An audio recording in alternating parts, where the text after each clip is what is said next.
Good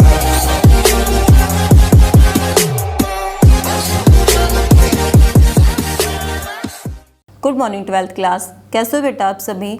बेटा इससे पहले की वीडियो में हम अपने जो हमारा आरोह भाग 2 है उसका हम काव्य खंड पढ़ रहे हैं। काव्य खंड में बेटा हम अपनी 5 कविताएं पढ़ चुके हैं। जो हमारे 6 कविता है सूर्यकांत त्रिपाठी द्वारा रचित है, जो बादल राग, वो हमारे सिलेबस में नहीं है। उसको CBSE यानी बोर्ड ने उसको हटा दिया है, अब वो हमारे सिलेबस में नहीं आएगी। अब इससे आगे हम अपनी जो हमारी 8वीं पोएम है उसके बारे में हम पढ़ लेते हैं, क्योंकि 6 पोएम भी हमने पढ़ी थी। उषा प्रातःकाल का जो समय था उसके बारे में हमने पढ़ चुके हैं। हम 5 भी पढ़ चुके हैं, 6 भी पढ़ चुके हैं। 7 पोएम हमारी नहीं है। अब हम 8 पोएम पढ़ते हैं। गोस्वामी तुलसीदास द्वारा रचित है कवितावली उत्तरकांड से, और एक है लक्ष्मण मूर्छा और राम का विलाप, जिसका हम आज पहला भाग पढ़ेंगे। कवितावली गोस्वामी तुलसीदास ने लिखी है कवितावली, जिसमें उसके उत्तरकांड से ये भाग लिया गया है। इसमें गोस्वामी तुलसीदास ने अपने बारे में या कुछ हमारे संसार के अंदर जो मुगल कालीन जो सामाजिक परिस्थितियाँ थी उसका वर्णन किया है। बेटा इससे पहले हम थोड़ा सा तुलसीदास जी के बारे में थोड़ा जान लेते हैं कि उनका जन्म कब हुआ, उन्होंने कौन कौन सी रचनाएं लिखी। गोस्वामी तुलसीदास राम काव्य धारा के सर्वश्रेष्ठ कवि थे।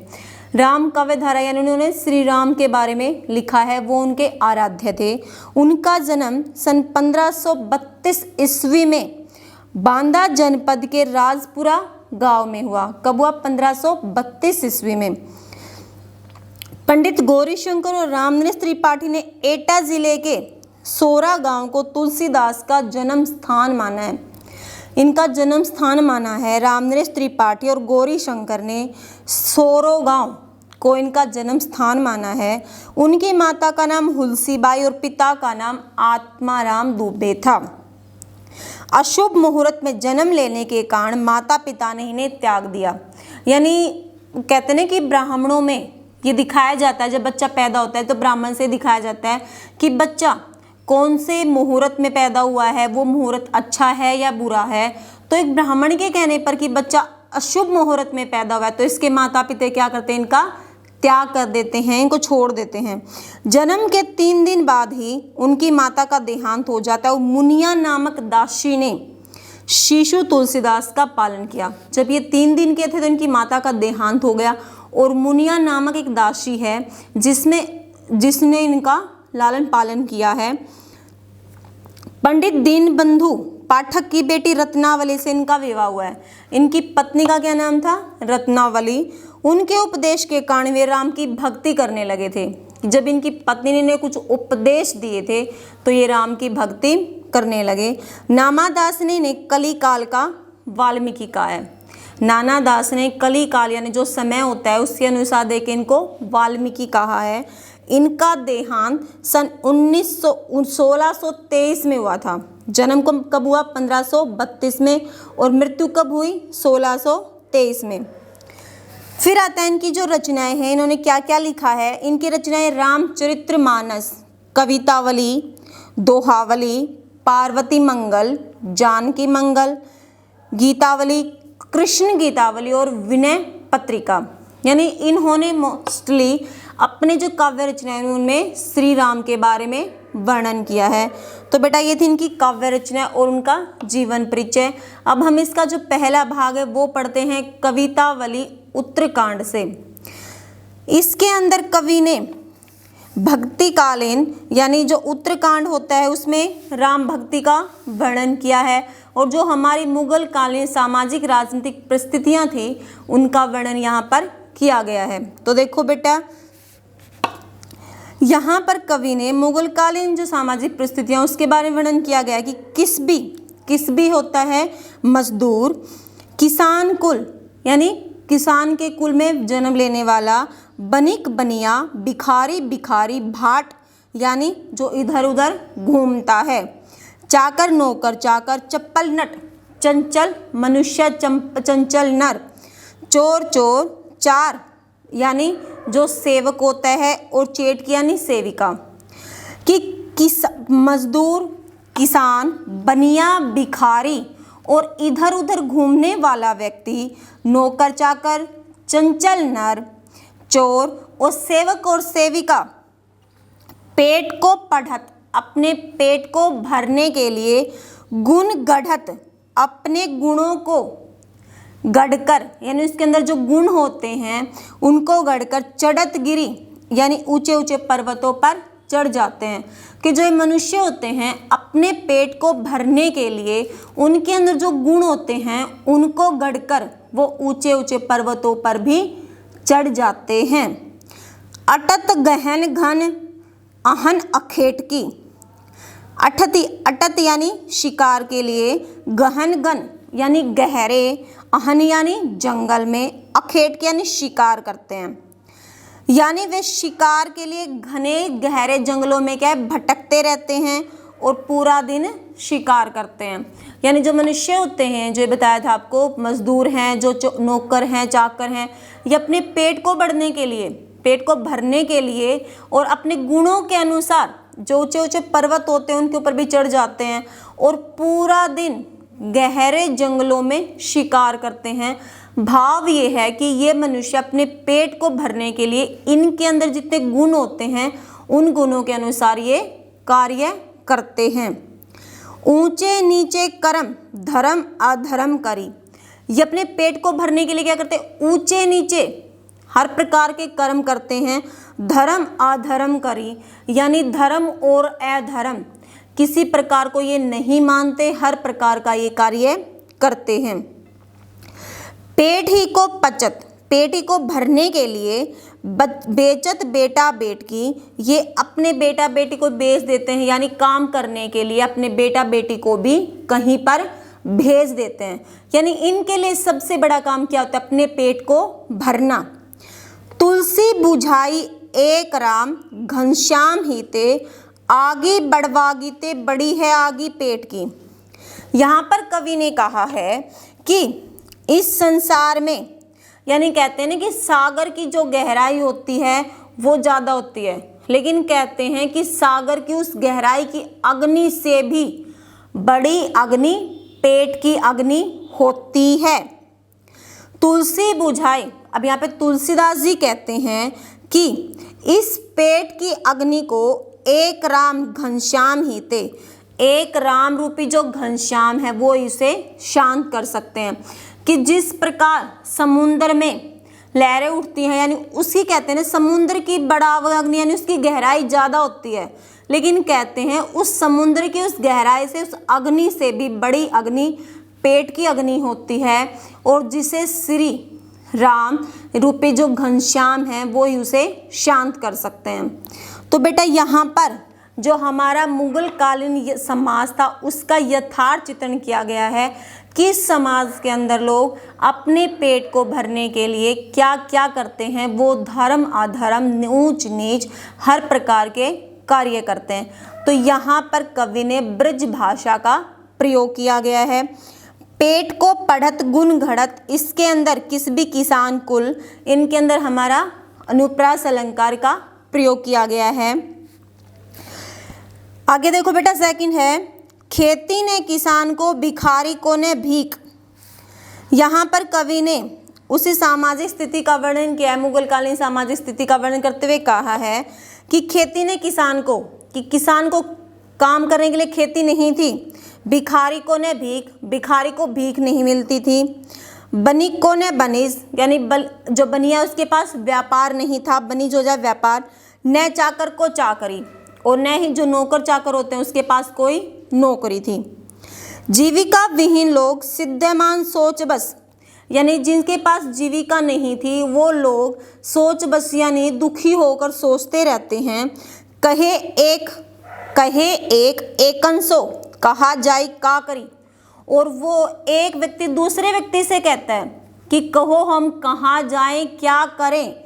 यानी लोगों के पास, किसान के पास खेती नहीं थी, भिखारी को भीख नहीं मिलती थी, बनिए के पास व्यापार नहीं था, चाकर नौकर चाकर तो उनके पास कोई नौकरी नहीं थी, तो वो हमेशा अपने पेट के बारे में सोच करके विचार करते रहते थे और एक दूसरे से पूछते रहते थे कि बताओ अब हम क्या करें, कहाँ जाएं। वेदहु पुराण कही, वेदों और पुराणों में कहा गया है, लोकहु विलोकित, कि जो ये संसार जब व्याकुल हो जाता है यानी बेचैन हो जाता है, साकरे सब पर राम, सभी पर श्री राम रावरे कृपा करी, अपनी कृपा करते हैं, कि चारों तरफ जैसे हालात हो जाते हैं तो श्री राम ही सबके ऊपर अपनी कृपा करते हैं, ऐसा वेदों और पुराणों में कहा गया है, बताया गया है। दारिद दसानन दबाई दुनी, दारिद यानी गरीबी, दसानन यानी रावण, दबाई दुनी, कि जिस प्रकार रावण लोगों को दबा रखा था उसी प्रकार इस दरिद्र यानी गरीबी रूपी रावण ने लोगों को दबा रखा है। दुरित दहन देखी तुलसी आहा करी, यानी गरीबी के कारण लोगों की दशा देखकर तुलसीदास जी कहते हैं कि हे राम आप सभी पर कृपा करो, उन्हें स्थिति से बाहर निकालो। तो बेटा यहाँ पर उस स्थिति का वर्णन किया गया जब लोगों के पास कोई काम नहीं था, यानी काम करना चाहते थे लेकिन काम नहीं था, तो वहाँ पर सब लोग सोचते हैं कि अब हम क्या करें, एक दूसरे से बातें करते हैं कि तुम बताओ हम क्या करें। तो कहते हैं कि वेदों पुराणों में भी कहा गया है जब लोगों के ऊपर ऐसी कोई समस्या आती है, ऐसी कोई उनको परेशानी होती है तो श्री राम उन पर अपनी कृपा करते हैं। तो बाद में कहते हैं कि जो गरीबी रूपी जो रावण है उसने लोगों को दबा रखा है, तो तुलसीदास जी राम से कहते हैं कि हे प्रभु आप ही सभी पर अब कृपा करो। तो यहाँ पर कवि ने जो तत्कालीन समाज है उसकी दरिद्रता, उसकी गरीबी, उसकी समस्याओं, बेरोजगारी का वर्णन किया है कि लोगों के पास काम चाहते हुए भी उनको काम नहीं मिलता था। यहाँ पर कवि ने प्रश्न उठाया है, अनुप्रास अलंकार का प्रयोग किया गया है, रूपक अलंकार भी का प्रयोग भी किया गया है, साहित्यिक ब्रज भाषा का प्रयोग किया गया है, एक संबोधन शैली का प्रयोग किया गया है। बेटा इन दूसरों को संबोधित करता है यहाँ पर कि तुलसीदास जी जब राम को संबोधित करते हैं कि आप ही लोगों को पार निकाल सकते हैं, तो वो होती है हमारी संबोधन शैली। उसके बाद देखो बेटा थर्ड पार्ट है, धूत कहो अवधूत कहो राजपूत कहो जोलाहा कहो जो। यहाँ पर कवि ने अपने आत्म परिचय का वर्णन दिया, यानी अपने बारे में बताया तुलसीदास जी ने। धूत होता है बेटा ठग, चालाक, जो दूसरों को धोखा देता है। तो कवि कहता है कि चाहे तुम मुझे दगाबाज कहो, चालाक कहो या ठग कहो। अवधूत होता है सन्यासी, या तुम मुझे सन्यासी कहो। राजपूत कहो या मुझे राजपूत के समान वीर साहसी कहो। जोलाहा कहो कोऊ, या मुझे जुलाहा कहो, या जुलाहा जाति में जो उसमें उत्पन्न होने वाला मानो। काहो की बेटी सो बेटा ने ब्याह, लोग मेरे बारे में जो उनका मन हो वो सोच सकते हैं, क्योंकि मुझे न तो किसी के बेटा बेटी की शादी नहीं करनी है। काहू की, क्योंकि बेटी सो बेटा ने ब्याह, कि मुझे अपनी बेटी की शादी किसी के बेटे से नहीं करनी है। काहू की जाति बिगाड़ने सो, जिससे कि मेरी जाति बिगड़ जाएगी। वो लोगों से कहते हैं कि लोग उसके बारे में बातें करते रहते हैं कि तू ये कौन सी जाति से है, ये क्या है। तो कहता है कि तू मुझे चाहे ठग कह सकते हो, या तू मुझे सन्यासी कह लो, या फिर आप मुझे कह सकते हो कि जुलाहा जाति में उत्पन्न होने वाला है, या राजपूत के समान ये वीर साहसी है। तुम कुछ भी कह सकते हो, उससे मुझे कोई फर्क नहीं पड़ता, क्योंकि मुझे किसी के साथ अपने बेटा बेटी की शादी नहीं करनी है, जिससे कि मेरी जाति बिगड़ जाएगी। तुलसी सरनाम गुलाम है राम को। यहाँ पर कवि कहते हैं कि तुलसीदास तो से केवल श्री राम के गुलाम हैं, कि आप मेरे बारे में कुछ भी कहते रहो, मुझे कोई फर्क नहीं पड़ता। यहाँ पर कवि ने जातिवाद का खंडन किया है कि जाति पाति कुछ नहीं होती। वो कहता है कि तुलसीदास तो सिर्फ श्री राम के ही भक्त हैं, उनके ही गुलाम हैं। जाको रुचे सो कहे कछु ओ, यानी जिसको जिसमें रुचि हो वो मेरे बारे में वैसा कह सकता है। मांगी के खैबो, मांगी यानी मांग कर, खैबो यानी खाता हूँ, कि मैं मांग कर खाता हूँ। मस्जिद, मस्जिद यानी मस्जिद को सोईबो, सोता हूँ, कि मैं मांग कर तो खाता हूँ और मस्जिद में जाकर सो जाता हूँ। लईबो एक ने दईबो दो, कि मुझे इस संसार से न एक लेना है ना दो देने हैं, यानी लइबो एक, यानी लइबो को लेना एक, दैबो को देना दो। यानी इस संसार के लोग मेरे बारे में कुछ भी कहते रहे, मुझे इससे कोई मतलब नहीं है, क्योंकि मुझे किसी के साथ में बेटा बेटी की शादी नहीं करनी है कि लोग मैं कहेंगे कि इसकी जाति बिगड़ गई है। मैं तो श्री राम का गुलाम हूँ। लोग मेरे बारे में चाहे कुछ भी कहते रहें, मुझे कोई फ़र्क नहीं पड़ता, क्योंकि मैं सिर्फ मांग कर खाता हूँ इस संसार में और मस्जिद में सोता हूँ। मुझे इस संसार से न एक लेना है ना दो देनी है, इसलिए संसार मेरे बारे में क्या कहता है मुझे इससे कोई फ़र्क नहीं पड़ता। आगे देखो बेटे, यहाँ पर कवि ने समाज में व्याप्त जो जातिवाद है उसका खंडन किया कि जाति पाति कुछ नहीं होती। अनुप्रास अलंकार का प्रयोग किया गया है, साहित्यिक ब्रज भाषा का प्रयोग किया गया है। ये हमारे एक लोकोक्ति का प्रयोग किया गया बेटा यहाँ पर कि न लेना एक न देना दो, कि हमें किसी से कोई मतलब नहीं होता। ये लोकोक्ति है ना हमारी, जो आम भाषा में हम बोलते हैं कि हमें किसी से न एक लेना है ना दो देने हैं। तो ये बेटा हमारा थी 8वें पोएम का फर्स्ट पार्ट है कवितावली, जो उत्तरकांड से लिया गया है। इसमें कवि ने जो मुगल काल में जो सामाजिक स्थिति है उसका वर्णन किया गया है। थैंक यू बेटा।